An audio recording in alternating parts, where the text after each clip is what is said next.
my entire legal career, even owning my own law firm, I was still a technician through all of that. I was rarely even stepping into management at that point. Right? And I'm calling myself a law firm owner. I still had employee mentality even as the owner of the law firm. And I think stepping away from that and seeing that, no, I think that was the turning point. Seriously. Right. Yes. Permission yourself to be a business owner, even though you're a lawyer.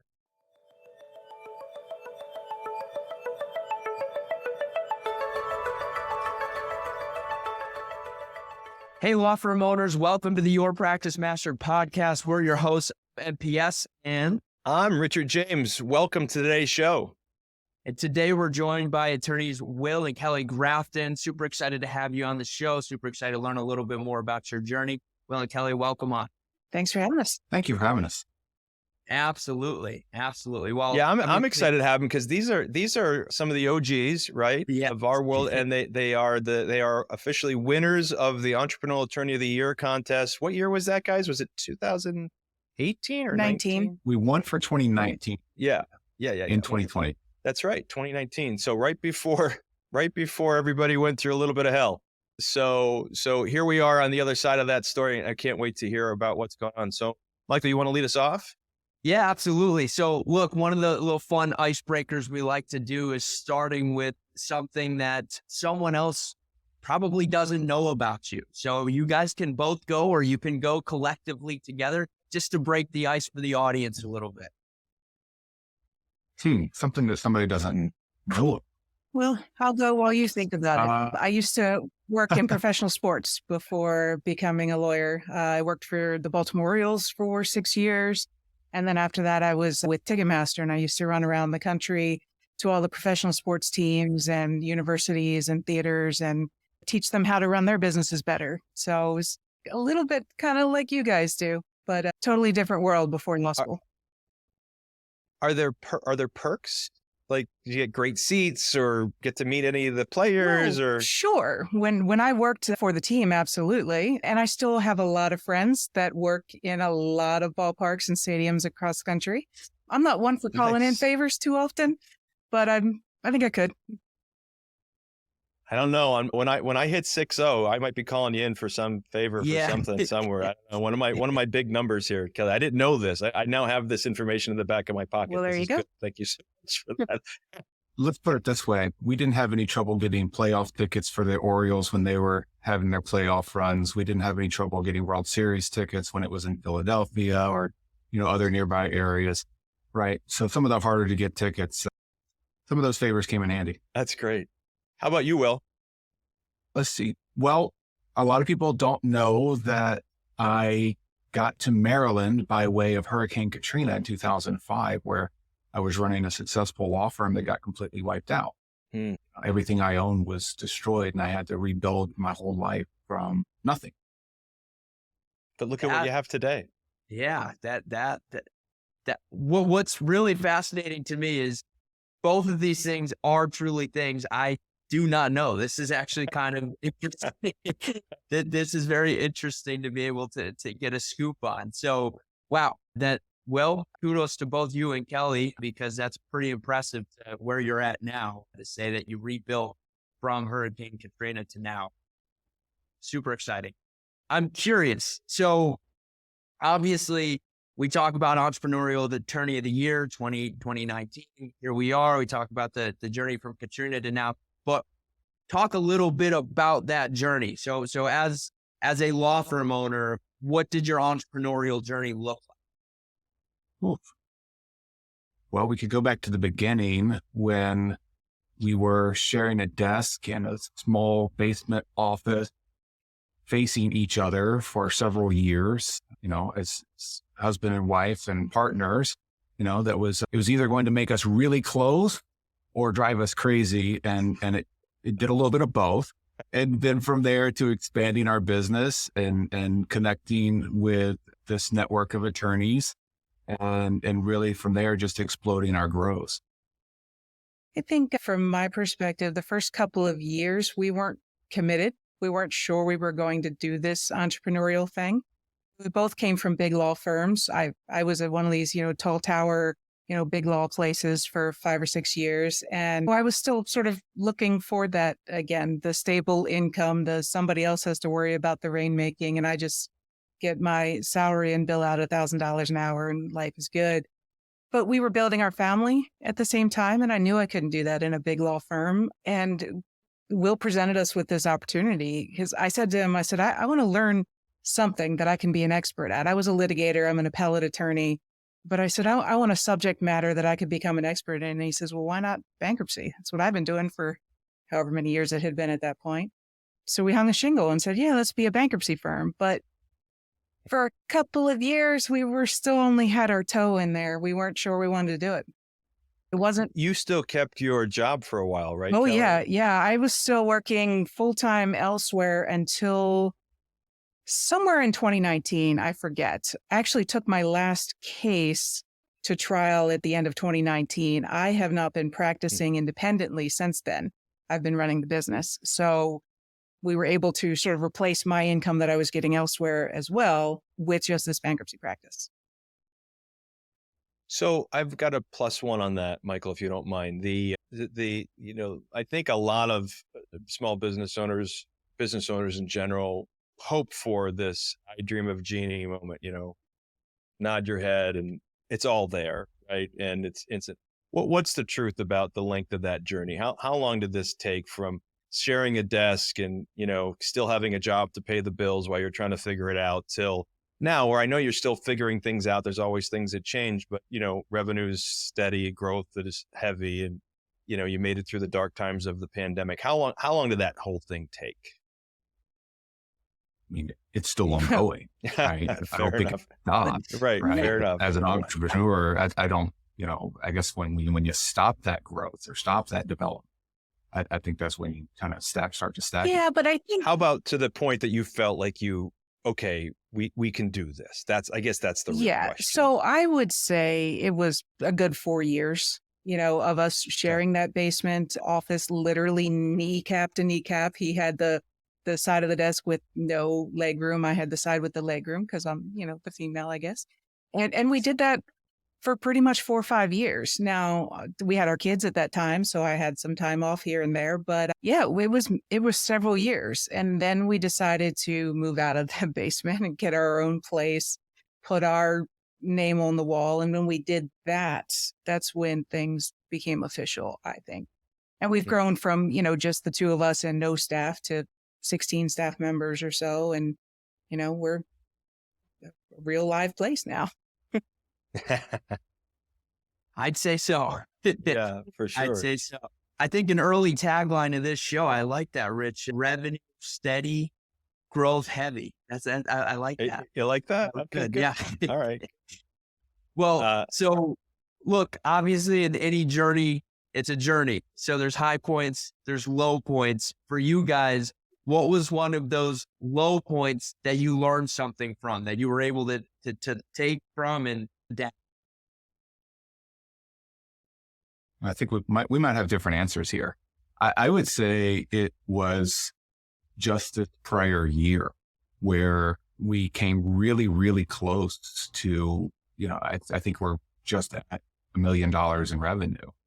But then you look at the bottom line and there's nothing there, right? And so all this explosive growth, but then, on the other side of that, there's the explosive growth in expenses. And sometimes, one of those things where you keep your eye on this thing over here and making sure it's doing what it's supposed to, but you take your eye off the bottom line, right? And you don't get that separation that you want to have. By the way, I need to comment on that. I mean, it's real. You know what I mean? When you're growing that fast, it's so hard to pay attention to everything. I mean, we have to, right? But it's so hard to pay attention to everything, which is why it's really important that we build in our salaries to at least make sure we're paid and we're getting paid out of the business. And then we, if we're investing monies back in for growth, that's a conscious decision. If we're not making money to the bottom line, because our eye is off the ball, that's an unconscious decision. And we can, the good news is we can fix it. We can do something about it. Kelly, do you have a different answer? I think I can just plus one on Will. I think the lowest part or the scariest part for me, because I've lived through financial insecurity. I grew up in financial insecurity. So for me, it's how quickly things can change. Even when you think you're watching everything, we had a bout of staff turnover early summer, late spring of last year, where we switched over basically an entire department. But unfortunately, it was our revenue generating department. It was our pre-filing department. That's where we get our revenue from. If we don't file cases, we don't get to keep the money. We keep our money in trust. It's great. It's there, but I can't use it. And so we had a dip in our filings for 2 or 3 months. And although we ended up, of course, filing more cases last year than we ever had before, and all that was well, just that short, brief dip was enough from a bottom line standpoint that there really wasn't the profitability numbers that we wanted last year. I can pinpoint it, and it made sense. It was a perfectly normal reason for turnover. People were going on to law school or whatever. So it's so easy to go, well, yeah, okay, it's fine. And not realize how long it's going to take to recover from that. So we're at it again right now. We're going, that entire department again is turning over. Again, same reasons, folks going off to law school, getting married, having babies, whatever. But we're treating it differently this time. We're paying more attention this time. We're not letting our filings slide by saying, okay, well, yeah, of course, we're short-staffed. It's going to happen. We're not letting it happen. I'm jumping in that department. I'm, rebuilding things, building even more systems as we go along to make sure that doesn't happen again. Now, I've got a question. So you guys are intelligent people. It's not like you didn't hear maybe other people go through similar scenarios where there was a lagging indicator based on current events, right? So cash flow lagging based on what happened now, getting cases filed in this particular case. So you realize something, you had to do something about it, but is it fair to say that you could read about it, hear about everybody else doing it all you want, but until you experience it yourself, it doesn't necessarily become real? Is that a fair statement? And when you do experience it yourself, like, you're going to make sure this never happens again. Are those two fair statements, Will, Kelly, whoever wants to take that? Yeah, I'd say that's fair. But I would also say that, at least for me, sometimes it's hard to notice in the moment.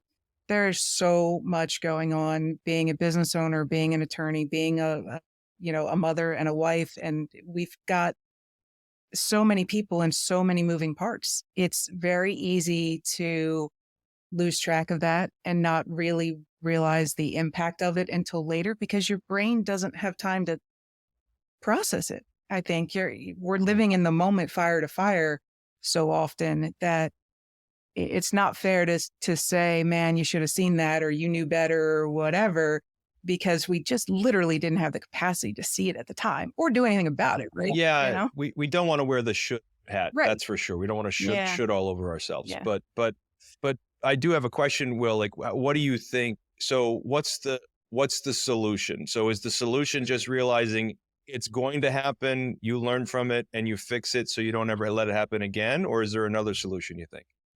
So I think the solution, at least the solution for us, and probably the solution for most businesses, is to focus less on the people in the seat, but focus on what that seat's responsible for. And so after we went through that turnover last year, after we turned over that entire department, when we brought these new people in, we really focused on the role of the seat instead of the role of the person, right? And so that helped us to develop the systems that we currently have.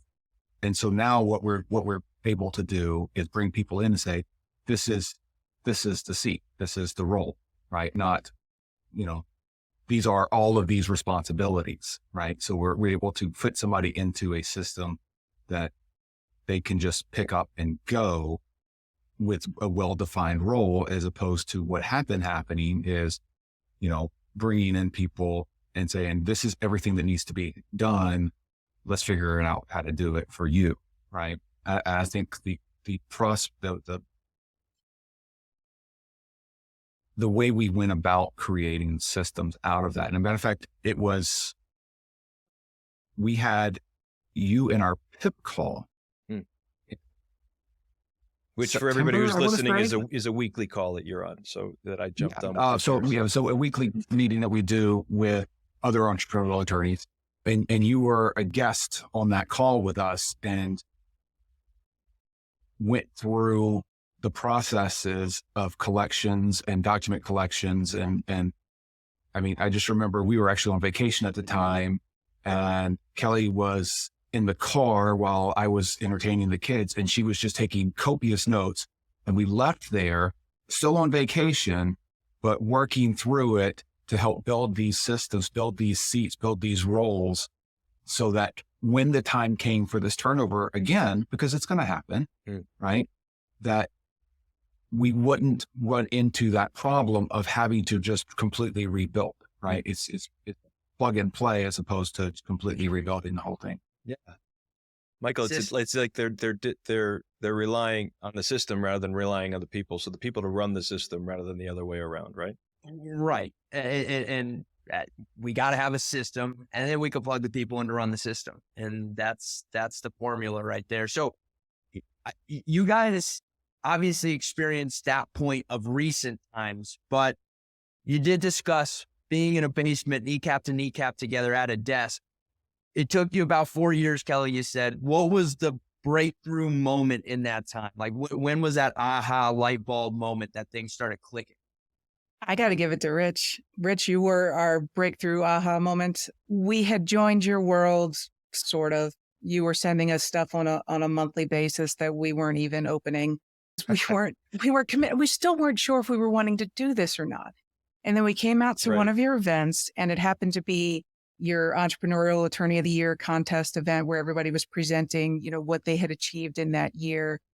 And I was just blown away. And I looked at a particular firm and I said, I want to be them when I grow up. None of it was rocket science. I mean, I have an MBA before law school. You weren't telling me anything I didn't already know necessarily, but I didn't buy it. I didn't commit to it. I didn't know that I wanted to do it until I saw it in action. And what was so great for me that day is I went out in the hallway and I went up to that firm that I was so in awe of. And I said, wow, how are you doing this? What's your secret? And the guy says, well, what's your email address? I'll send you my stuff. Yeah. No. And fast forward a couple of years, that firm is one of our biggest sounding boards, and we pass ideas back and forth, and they seem to appreciate our ideas as much as we do theirs. And that was really the turning point for us, was coming to that event and realizing we can do this. Let's do this. We did. You're not alone. What one man or woman can do, another man or woman can do. I love it. I think my answer is a little bit similar, but also different. Sure. As attorneys, we're never taught that the practice of law can be an entrepreneurial venture, right? It's you go to law school and you come out of law school and it's, crusades, right? It's, zealous representation of your clients, and it's all about practice of law and the execution of law. It's never about the business of law. And, I've always had an entrepreneurial bent. I mean, I was the kid who was selling, pencils and candy out of my backpack in the 4th grade, but, I never saw that in the law. And then suddenly here we were surrounded by people who were, entrepreneurs, and they're growing a business, a thriving business, and that business should happen to be a law firm, right? And so it was almost like permission, right? And so I think at that point I was like, you know what? That's who I am, and that's who I should be, but that's not who I've been in this business, in this law firm. And in books like Michael Gerber's E-Myth, what really hit me with that book is he talks about you're a technician or you're a manager or you're a leader, right? And for my entire legal career, even owning my own law firm, I was still a technician through all of that. I was rarely even stepping into management at that point. right? And I'm calling myself a law firm owner, you know, I still had employee mentality even as the owner of the law firm. And I think stepping away from that and seeing that, no, I'm an entrepreneur, I think that was the turning point. Michael, I think we got a new headline. Seriously. Right? Yes. Permission yourself to be a business owner, even though you're a lawyer, right? Very powerful. Yeah. By the way, thanks for the kudos, guys. I appreciate you giving that to me. You know how I feel about this because you've been around me long enough that I've talked to thousands of attorneys through the years, and most of them don't do anything with the information. And in their defense, maybe like you, they weren't ready yet, right? And so you found yourself ready, and then you went and did the work. And as you both know, it requires a lot of work. And so kudos to you. But thank you. I received that those kind words, and I take them to heart. So sorry, Michael, didn't mean to interrupt. No, you're great. I thought that was fantastic. Both very excellent breakthrough stories as far as how we got from out of the basement and up to where we're at today. And Kelly, one of the things you had mentioned as part of the journey was the balance of everything, right? Being a wife, a mom, a business owner, an attorney. So I'm curious and Will and Kelly, this is both of you, but on a daily basis, what are some of the habits that you guys take to set yourself up for success during the day? I'm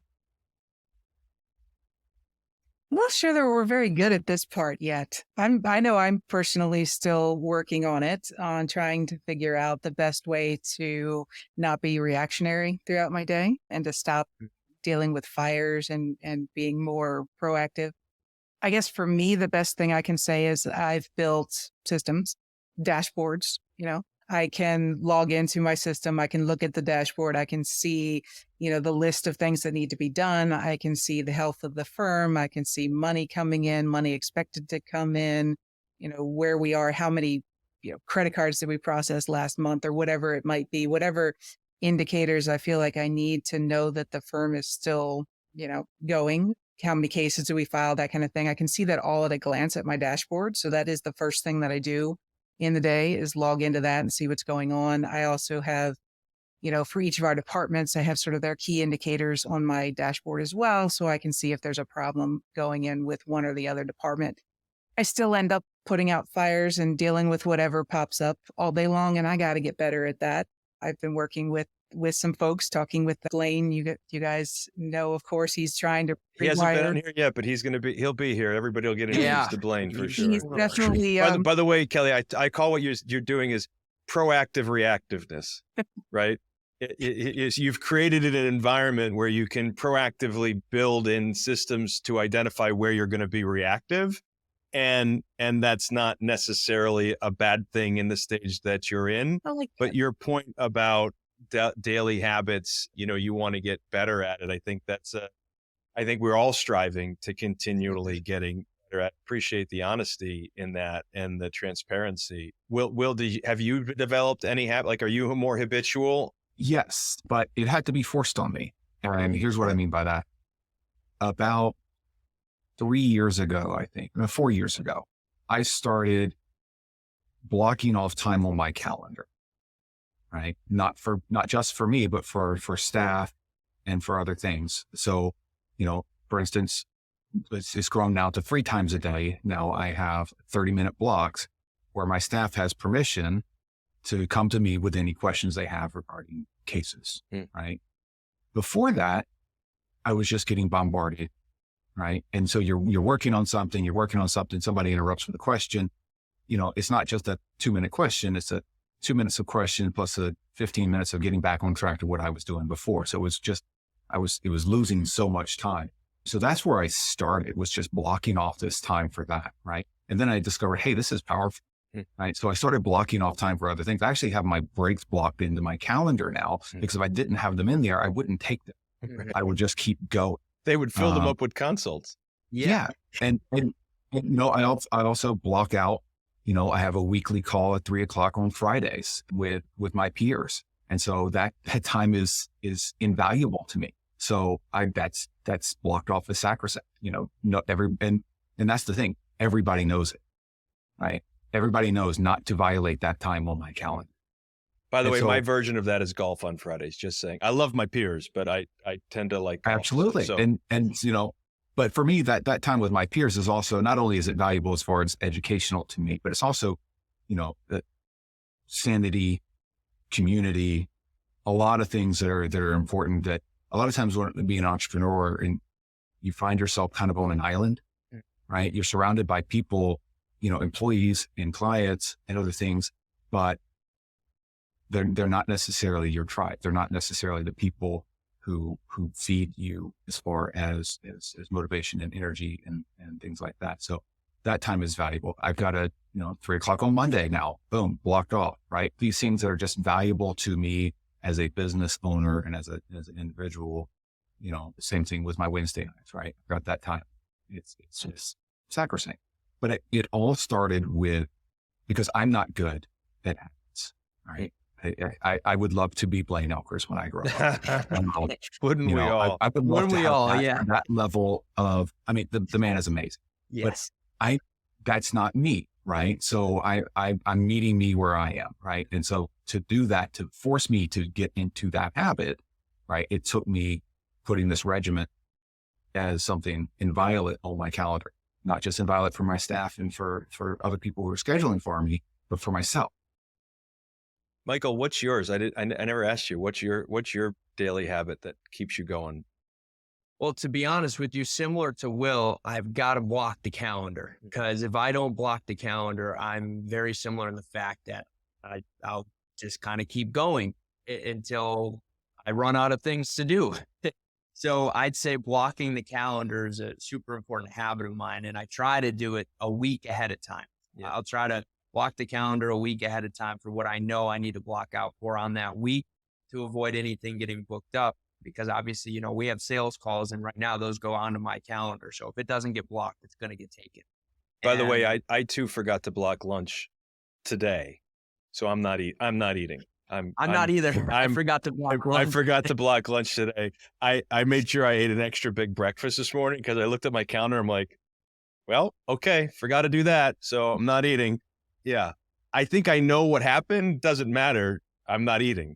So it's not one of those days where I'm gonna have cancellations. So it's just one of the, sometimes it happens, but I remember Michael had a family gathering at the house this last week for his bachelor and bachelorette party with him and Delaney, and everybody was over. Anyway, I'd stopped over and I just happened to be looking at my calendar, and my goddaughter looked at my calendar, was like, oh my gosh, that's the most beautiful calendar I've ever seen. And I'm like, what do you mean? She goes, look at all the colors. I go, yeah, but you notice there's no spaces between anything. There's no spaces at all. She goes, yeah. And then Justin walks upstairs and he sees my calendar up on he goes, can I take a picture of that? I'm like, sure. Why? He goes, because I just want to show everybody how crazy you are. Like, that's insane. Like, my calendar is, living by, I have to force myself. Kelly, by the way, I am a weak human. I am not really good at this stuff, like being self-disciplined. I've found out that I'm better with it, so I've become habitual about it. But if you would have went back years and years and years ago, I was terrible at managing my time or managing myself around time. And so it's been calendar blocking that has been able to help me. So I'm addicted to it. Sorry, Michael, I took us down a train there. I just thought we never actually had that question asked of us. And so I figured I would dive in. Well, and once Will said that, I was like, yeah, blocking the calendar is so important. Because if you block it and you build rules of engagement in place for the rest of your team to understand, if it's blocked, then it's blocked. And so now that time is your time to do whatever you blocked it for. And that helps set you up for success throughout the day. At least me, it sounds like Will, and I know you, Rich. So I thought that was very well said. But Will and Kelly, obviously we've had a lot of exciting aspects to the journey. What's got you most fired up today? What's got you excited today? I'm going to say it's that we have another year of 50% growth over the year before. I mean, we're halfway through the year and we're already, done more than we did in the prior year. It's just, it feels really good. I keep, I feel like freedom is on the horizon again. I mean, we go up, we go down. And I think once we get this next batch of staff in, things are really going to start picking up. I'm trying to talk Will into some more vacations this fall and early next year, trying to get a few of those on the calendar, because that's what freedom means to me, is going out and taking our kids and doing things. I'm staying home with them this summer. We decided not to put them in camp because they didn't love all the camps we've tried the last few years. And you know what? They're only young for a short period. So I'm staying home most of the summer and working from here because I can. I don't have a calendar like So Kelly, Will has. if Michael was asked the question, what is something that nobody knows about him, he might have to admit that his father put him and his brother in camp one summer, and the camp was only a half-day camp, but I needed the full day to get my work done. So I just enrolled him in the half-day camp, both in the morning and the afternoon. So he went to a half-day camp, then he had lunch with the counselors, and then they did the same half-day in the afternoon. It was always weird seeing all the other kids leave and we're still there. And it's like, why are we still here? Well, I feel that though. I get that completely. But the thing is you were great at those afternoon exercises and activity. Yeah. True. We had them down pat. We knew where to run, where to throw, where to kick, and we won everything. Oh, I know. I owe both of my kids psychologist bills or psychiatric bills for how much I screwed them up. Anyway, Will, how about you? What are you excited about? You know what? I'm really excited about the growth. I'm really excited about, that I feel like even with the turnover we're having this time, it's not setting that panic in here, right? Like, oh no, right? It's okay. Well, let's just bring somebody else in. Now, finding people is a challenge. We're still in a kind of a challenging hiring market, and it is what it is. But it's not a point in our growth where we're actually having to redevelop our systems yet again, right?